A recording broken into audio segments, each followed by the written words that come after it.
وہ چاروں صوفے پر کھڑے اپنے سامنے بیٹھے سانس فنا کر دینے والی اس چیز کو دیکھ رہے تھے جو منہ کھولے اپنے خونخوار نظروں سے انہیں گھور رہا تھا۔ وہ ایک سیاہ سانپ تھا جس کے آگے کے زہریلے دانت اکھاڑ دیے گئے تھے۔ کمرہ نیم تاریکی میں ڈوبا ہوا تھا، صرف ایک زیرو کا بلب روشن تھا جو کمرے کو ہلکا سا روشن کیے ہوئے تھا۔ اس میں کوئی کھڑکی نہیں تھی سوائے ایک چھوٹے سے روشن دان کے جس پر مکڑیاں اپنے جالے پھیلائے ہوئے تھیں، جس سے سورج کی روشنی ہلکی ہلکی چھن کر اندر آ رہی تھی۔ آپ لوگ ٹھیک ہے نا؟ کوئی تکلیف یا پریشانی تو نہیں ہوئی نا؟ آپ کے اس میزبان نے اچھی طرح خاطر مدارت تو کی ہے نا؟ عدنان نے ان غنڈوں سے پوچھا اور سکون سے چلتا ہوا سانپ کے پاس آیا اور گھٹنوں کے بل بیٹھ کر اس کا منہ اپنے ہاتھ میں مضبوطی سے دبائے بالکل اپنے چہرے کے سامنے کیا۔ لڑکے پھٹی پھٹی نظروں سے عدنان کی ساری کارروائی دیکھ رہے تھے۔ ان کے چہرے کی ہوائیاں اڑی ہوئی تھیں، خوف سے حلق تک خشک ہو چکا تھا۔ تم ہی بتاؤ میرے یار، تم نے صحیح معنوں میں ان کی میزبانی کی ہے نا؟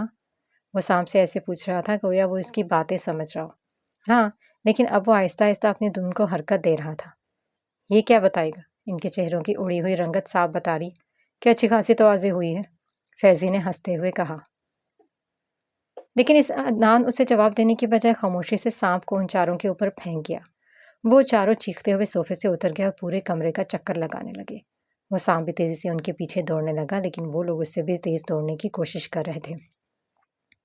ہمیں بچا لو، ہم ایک ایک بات بتائیں گے تمہیں، لیکن مہربانی کرے کہ اس سانپ سے ہمیں بچا لو۔ ان میں سے ایک لڑکا خوفزدہ آواز میں بولا، لیکن وہ دوڑنا جاری تھا۔ مافیا بوائز ان کی حالت سے کافی محفوظ ہو رہے تھے۔ ان کی ہنسی تو رکنے کا نام ہی نہیں لے رہی تھی کہ اچانک فیضی نے اپنا موبائل نکالا اور بیک کیمرہ آن کر کے اپنا پسندیدہ مشغلہ انجام دینے لگا۔ وہ جیسے ہی ناشتے سے فارغ ہوئے اسی وقت سلطان صاحب کمرے میں داخل ہوئے۔ انہیں دیکھ کر آئرہ مسکرا دی جبکہ عشرت بیگم نے غصے سے منہ پھیر لیا۔ میری شہزادی، اب کیسی طبیعت ہے آپ کی؟ اس کے پاس آتے ہوئے محبت سے پوچھا اور شفقت سے اس کے سر پر ہاتھ رکھا۔ میں ٹھیک ہوں بابا، آپ لوگوں کی دعا سے، اللہ کے فضل سے، وہ مسکراتے ہوئے کہتے ان کا وہی ہاتھ تھام کر ان کی پشت پر بوسہ دیا۔ میری پیاری بیٹی، اللہ آپ کو ہمیشہ صحیح سلامت رکھے۔ انہوں نے دعا دی اور ایک نظر اپنی روٹھی ہوئی بیگم کو دیکھا جو سرے سے انہیں نظر انداز کر رہی تھیں۔ ماما، ایک بات پوچھوں آپ سے؟ وہ اپنے ماما کی طرف دیکھتے ہوئے سوالیہ ہوئی تو انہوں نے ہاں میں گردن ہلائی۔ آپ بابا سے ناراض کیوں ہیں؟ پھر آخر اس نے وہ سوال پوچھ ہی لیا جس کے لیے وہ کافی دیر سے بےتاب تھی۔ عشرت بیگم نے اسے غصے سے گھورا، لیکن وہ ان کی گھوری کا نظر انداز لیے بغیر ایک آنکھ ونک کر گئی۔ بیٹا سچ کہوں تو میں بھی پوچھنے والا تھا آپ کی ماما سے، سلطان صاحب نے انجان بنتے ہوئے کہا۔ مجھے نہیں معلوم، وہ طیش میں کہتے ہوئے اٹھ کھڑی اور ان کی بات سنے بغیر ہی کمرے سے واک آؤٹ کر گئی۔ لگتا ہے آپ کی بیگم سیریس والا ناراض ہے آپ سے، اب تو آپ مناتے رہیے۔ اس کی بات پر وہ سر داں بھر کر رہ گئے۔ وہ سچ ہی تو کہہ رہی تھی کہ عشرت بیگم کو منانے کے لیے ایک ہفتہ لگ جانا تھا۔ وہ جلدی کسی سے غصہ نہیں ہوتی تھی، لیکن اگر ہو جاتی تھیں تو ہفتوں ناراض رہتی تھیں۔ باس، وہ چاروں لڑکے کل سے غائب ہیں جنہیں آپ نے اس لڑکی کو اغوا کرنے بھیجا تھا۔ عابد حسین کا سب سے خاص آدمی شہری، جس کا پورا نام شہریار احمد ہے اور اس کا سیکرٹری بھی ہے۔ اس کی بات سن کر وہ آپے سے باہر ہو گیا۔ وہ لوگ کہاں غائب ہو سکتے ہیں؟ آخر انہیں آسمان کھا گیا، یہ زمین نکل گئی۔ غصے سے کہتے اس نے میز کو الٹ دیا جس کے ساتھ ہی میز پر رکھی تمام اشیاء بھی زمین بوس ہو گئی۔ لیکن شہری نے بھی کوئی جواب نہیں دیا۔ وہ لڑکی کہاں ہے؟ اچانک اس کا خیال آتے ہی اس نے فوراً پوچھا۔ وہ بھی غائب ہے، میں نے اسے ان لڑکوں کو ہر جگہ تلاش کیا لیکن وہ لوگ مجھے کہیں نہیں ملے۔ مجھے لگتا ہے انہی لڑکوں کا کوئی کام ہے، وہ اسے لے کر کہیں فرار نہ ہو گئے ہوں۔ شہری نے اس کی طرف تھوڑا جھکتے ہوئے معنی خیزی سے کہا۔ کیا مطلب ہے تمہارا؟ وہ لوگ اس لڑکی کو میرے حوالے کرنے کی بجائے خود راتیں رنگین کر رہے ہیں، اس نے اکھڑ لہجے میں کہا تو شہری کچھ دیر کے لیے خاموش ہو گیا۔ اب ہم کیا کریں باس؟ کافی دیر بعد شہری نے پوچھا۔ مجھے بھی ابھی ایک خبر کا انتظار ہے، اس خبر کے ملنے کے بعد ہی میں کوئی قدم اٹھاؤں گا، اس نے مسکراتے ہوئے پرسرار لہجے میں کہا تو شہری نے الجھ کر اس کی طرف دیکھا۔ اس کی مسکراہٹ بھی کچھ عجیب تھی۔ مسز اور مسٹر سلطان کو ہسپتال سے گئے 5 منٹ ہی ہوئے تھے کہ کوئی نرس بھاگتی ہوئی پیشنٹ روم میں آئی۔ اس کا سانس پھولا ہوا تھا، چہرے ہوئے سے گھبرائی ہوئی لگ رہی تھی۔ میم، آپ کی مدر بے ہوش ہو گئی ہیں، باہر مین گیٹ کے پاس ہیں وہ، اس نے گہرا سانس بھرتے ہوئے کہا۔ ارشد بیگم کا سنتے ہی فارس سرحد سے باہر کی جانب بھاگا۔ اس کے پیچھے نرس بھی باہر نکل گئی۔ آئرہ نے بھی چلنے کی کوشش کی لیکن وہ ایک قدم آگے بھی نہیں بڑھ سکی تو مجبوراً بیڈ پر بیٹھ گئی۔ اس کے چہرے پر واضح فکر تھی۔ اس کی پشت دروازے کی طرف تھی۔ کمرے میں اس کے علاوہ اور کوئی نہیں تھا۔ وہ اپنی ہی سوچوں میں گم تھی کہ کبھی کوئی دبے پاؤں کمرے میں داخل ہوا۔ اس کا چہرہ مکمل طور پر چھپا ہوا تھا سوائے آنکھوں کے۔ وہ احتیاط سے ایک ایک قدم آگے بڑھاتا اس کی جانب بڑھ رہا تھا۔ اس کے دائیں ہاتھ میں ایک تیز چاقو تھا۔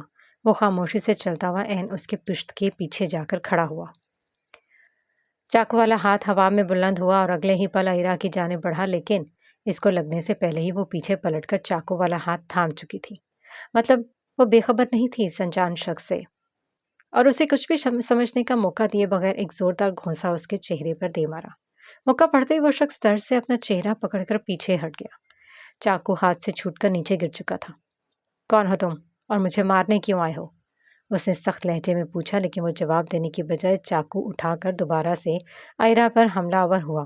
چاقو لگنے سے پہلے وہ بیڈ سے نیچے اتر گئے اور چاقو بیڈ شیٹ کو چیرتا اندر گھس گیا۔ وہ جھک کر چاقو نکالنے لگا۔ اسے بیڈ پر جھکا ہوا دیکھ کر آئرہ نے موقع کا فائدہ اٹھایا اور اس پر جھپٹ پڑی۔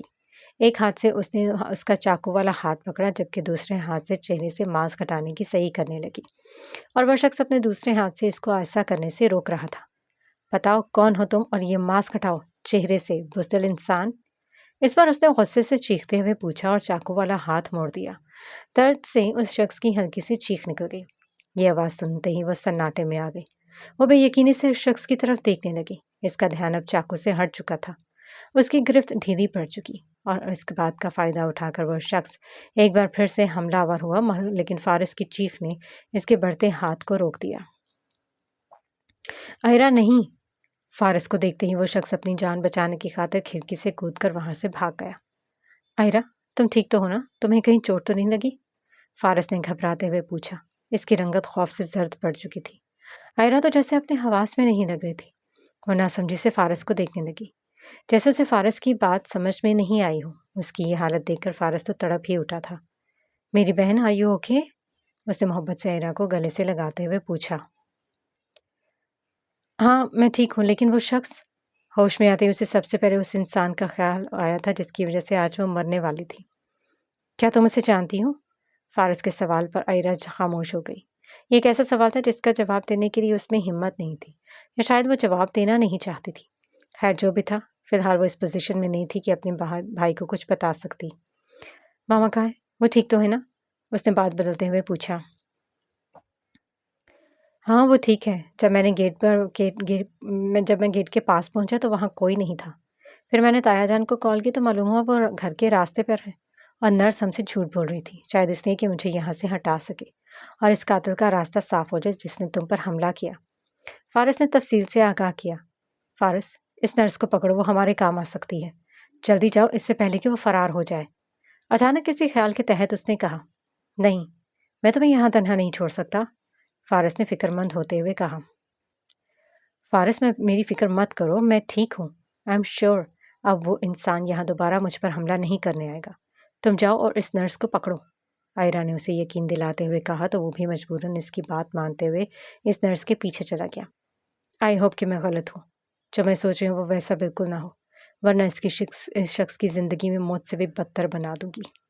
اس کے لہجے میں حد درجہ شفقت تھی، جبکہ آنکھیں بالکل بے تاثر تھیں۔